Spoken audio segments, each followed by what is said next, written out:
السلام علیکم معزز طلبہ کرام، آپ سب کیسے ہیں؟ آج ہم نور الانوار کے سبق نمبر 301 کو پڑھیں گے۔ آج کے ہمارے سبق کا عنوان ہے سابقہ سوال کا جواب۔ ہم نے گزشتہ سبق میں احناف پر واو کی ترتیب کے حوالے سے ایک وارد ہونے والا اعتراض پڑھا تھا، جس میں ان دخلت الدار فانت طالق طالق طالق کے حوالے سے صاحبین کے ہاں مقارنت اور امام صاحب کے ہاں ترتیب کو ثابت کیا گیا تھا۔ اسی کے جواب کے حوالے سے آج کا ہمارا سبق ہے۔ تو سب سے پہلے ہم عبارت اور اس کا ترجمہ پڑھتے ہیں، اس کے بعد پھر سبق کی وضاحت کی طرف بڑھتے ہیں۔ مصنف علیہ رحمہ لکھتے ہیں فَأَجَابَ بِأَنَّ فِي هَذَا الْمِثَالِ إِنَّمَا تُطْلَقُ وَاحِدَةٌ عِنْدَ أَبِي حَنِيفَةَ لِأَنَّ مُوجَبَ هَذَا الْكَلَامِ الِافْتِرَاقُ فَلَا يَتَغَيَّرُ بِالْوَاوِ وقال موجبه الاجتماع فلا يتغير بالواو۔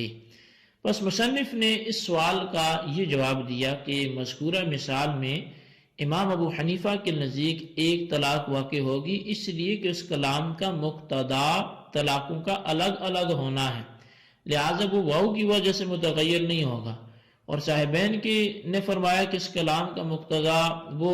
طلاقوں کا اکٹھا ہونا ہے، لہذا وہ واو کی وجہ سے متغیر نہیں ہوگا۔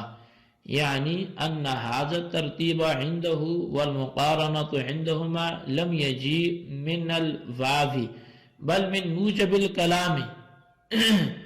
فإن موجب الكلام عنده الافتراق إذ لو لم يكن كذلك لقال إن دخلت الدار فأنت طالق ثلاثا، فإذا لم يقل ثلاثا بل قال أنت طالق وطالق وطالق علم أنه قصد الافتراق فيقع كل منها على حدة فيقع الأول ولم يبق محل للثاني وللثالث۔ تو فرمایا کہ یعنی یہ جو ترتیب جو امام صاحب کے نزدیک ہے اور مقارنت جو صاحبین کے نزدیک ہے وہ واو سے نہیں آئی بلکہ کلام کے مقتضا کی وجہ سے آئی ہے، کیونکہ امام صاحب کے نزدیک کلام کا موجب افتراق ہے۔ اس لیے کہ اگر ایسا نہ ہوتا تو قائل یہ کہتا کہ اگر تو گھر میں داخل ہوئی تو تجھ پر 3 طلاقیں ہیں۔ بس جب قائل نے سلاسل نہیں کہا بلکہ انتی طالقن و طالقن و طالقن کہا ہے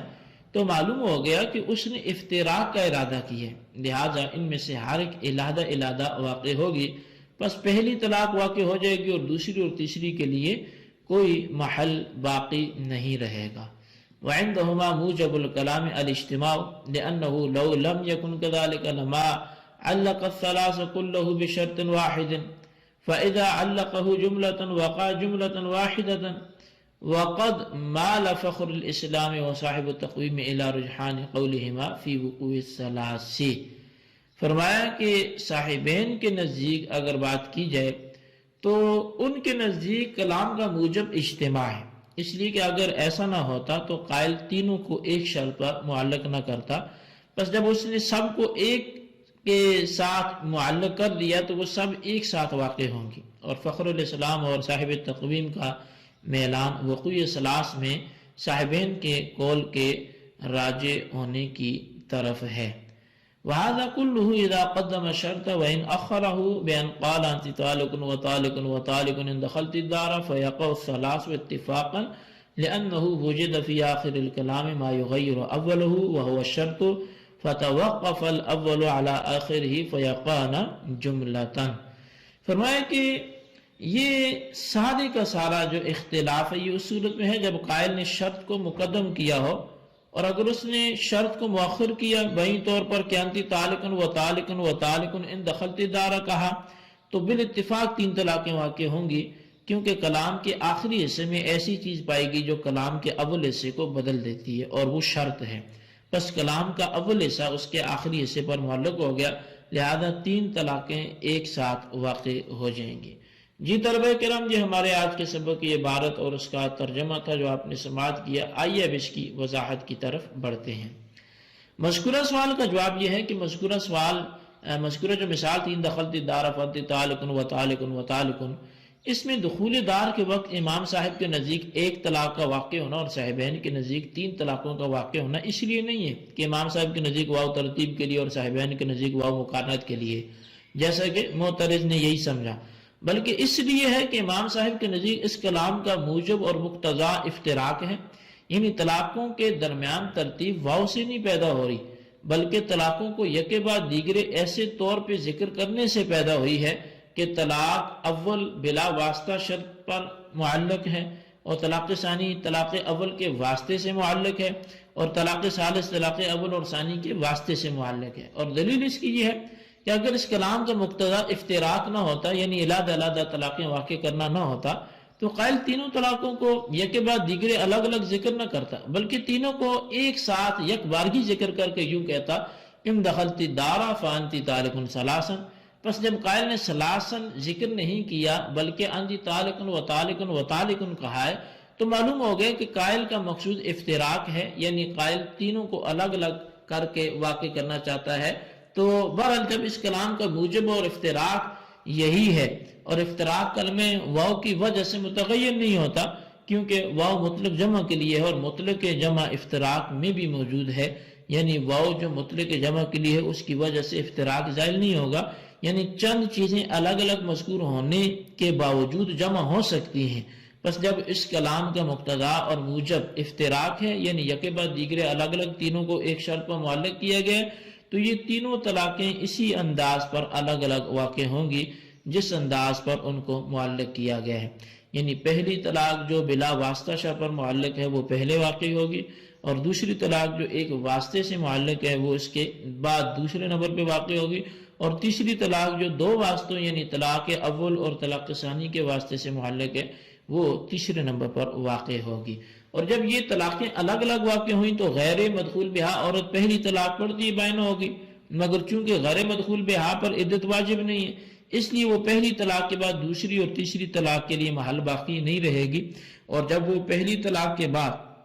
محل طلاق نہ رہی تو دوسری اور تیسری طلاق اس پر واقع نہیں ہوگی بلکہ یہ دونوں رائگاں چلی جائیں گی۔ بہرحال امام صاحب کے نزدیک پہلی طلاق کا واقع ہونا اور بعد کی 2 کا واقع نہ ہونا اس لیے نہیں ہے کہ واو ترتیب کے لیے ہے بلکہ اس لیے ہے کہ اس کلام کا موجب افتراق ہے۔ اسی طرح صاحبین کے نزدیک 3 طلاقیں اس لیے واقع نہیں ہوئی کہ ان کے نزدیک واو مقارنت کے لیے بلکہ اس لیے واقع ہوئی ہیں کہ ان کے نزدیک اس کلام کا موجب اجتماع ہے، کیونکہ اگر اس کلام کا موجب اجتماع نہ ہوتا، یعنی اگر ایک بار تینوں کو واقع کرنا مقصود نہ ہوتا تو قائل تینوں کو ایک شرط پر معلق نہ کرتا بلکہ علیحدہ علیحدہ شرطوں پر معلق کرتا۔ بس جب تینوں طلاقوں کو ایک شرط پر معلق کرنا کیا ہے تو یہ کرنا اس بات کی دلیل ہے کہ قائل تینوں کو ایک ساتھ واقع کرنا چاہتا ہے، اور اس کلام کا موجب اجتماع ہے، اور اجتماع کلمہ واو کی وجہ سے متغیر نہیں ہوتا اس لیے کہ واو مطلق جمع کے لیے ہے اور مطلق جمع اجتماع میں متحقق ہے۔ اس طور پر کہ جب 3 طلاقیں ایک ساتھ واقع ہوں گی تو ان میں جمع کے معنی بھی متحقق ہوں گے۔ بہرحال صاحبین کے نزدیک اس کلام کا موجب اجتماع ہے، یعنی قائل تینوں کو ایک ساتھ واقع کرنا چاہتا ہے، اور غیر مدخول بہا عورت پر ایک ساتھ 3 طلاقیں واقع بھی کی جا سکتی ہیں، لہذا اس کلام کی وجہ سے صاحبین کے نزدیک 3 طلاقیں واقع ہو جائیں گی، اور 3 طلاقوں کا واقع ہونا اس لیے نہیں ہوگا کہ واو مقارنت کے لیے بلکہ اس لیے ہوگا کہ اس کلام کا موجب وہ اجتماع ہے۔ شارح الرحمہ فرماتے ہیں کہ علامہ فخر الاسلام اور صاحب تقویم نے صاحبین کے قول کو ترجیح دی ہے اور 3 طلاقیں واقع ہونے کا فتویٰ دیا ہے، اور وجہ ترجیح یہ ہے کہ ان دخلت دار فانتی طالق و طالق و طالق میں جس کو دخول دار پہ معلق کیا گیا ہے وہ فی الحال طلاق نہیں ہے بلکہ اس میں یہ صلاحیت ہے کہ وجود شرط کے وقت اس سے طلاق واقع ہو جائے، پس کیونکہ جس کا معلق کیا گیا ہے وہ فی الحال طلاق نہیں ہے اس لیے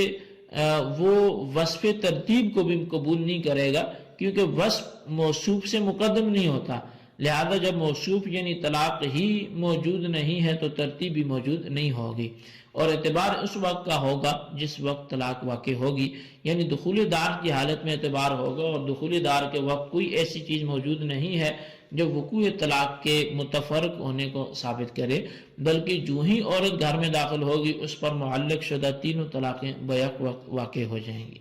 اب شارح منار صاحب نور الانوار ملا جیون الرحمن نے فرمایا کہ امام صاحب اور صاحبین کا سابقہ اختلاف اس صورت میں ہے جبکہ شرط مقدم اور جزا مؤخر ہو۔ لیکن اگر شرط کو مؤخر کر دیا ہو اور یوں کہا ہو کہ انت طالقن و طالقن و طالقن دخلت الدار، تو اس صورت میں بالاتفاق 3 طلاقیں واقع ہوں گی، کیونکہ اس صورت میں کلام کے آخر میں ایسی چیز پائی گئی جو کلام کے اول حصہ کو بدل دیتی ہے۔ یعنی انت طالقن و طالقن و طالقن کے بعد اگر ان دخلت الدار شرط نہ ہوتی تو اس سے فوری طور پر طلاق واقع ہو جاتی، لیکن جب ان دخلت الدار کہہ دیا گیا تو اس نے اول کلام کے حکم کو بدل ڈالا اور طلاق منجز کو طلاق معلق کر دیا، اور کلام کا اول اس کے آخر پر موقوف ہو گیا۔ یعنی شرط کا تکلم کرتے ہی تینوں طلاقیں معلق ہوگی، اور جب تینوں طلاقیں معلق ہوگی تو شرط یعنی دخول دار کے پائے جاتے ہی تینوں طلاقیں واقع بھی ہو جائیں گی۔ جی طلبہ کرام، یہ ہمارے آج کے سبق کی عبارت، ترجمہ اور اس کی وضاحت تھی۔ اس کو اچھی طرح سمجھیں، اس کے خلاصے کو رجسٹر پر لکھیں اور بالخصوص ان سوالات کے جوابات لیں۔ سوال نمبر 1 یہ کہ اعتراض سابقہ کا کیا جواب ہے، تحریر کریں۔ اور سوال نمبر 2 یہ ہے کہ فخر الاسلام اور صاحب تقویم نے صاحبین کے قول کی ترجیح کیوں کی، وجہ تحریر کریں۔ اللہ تبارک و تعالیٰ سے دعا ہے جو کچھ ہم نے پڑھا سنا اسے یاد رکھنے کی توفیق نصیب فرمائے، آمین بجاہ نبی الامین صلی اللہ علیہ وسلم۔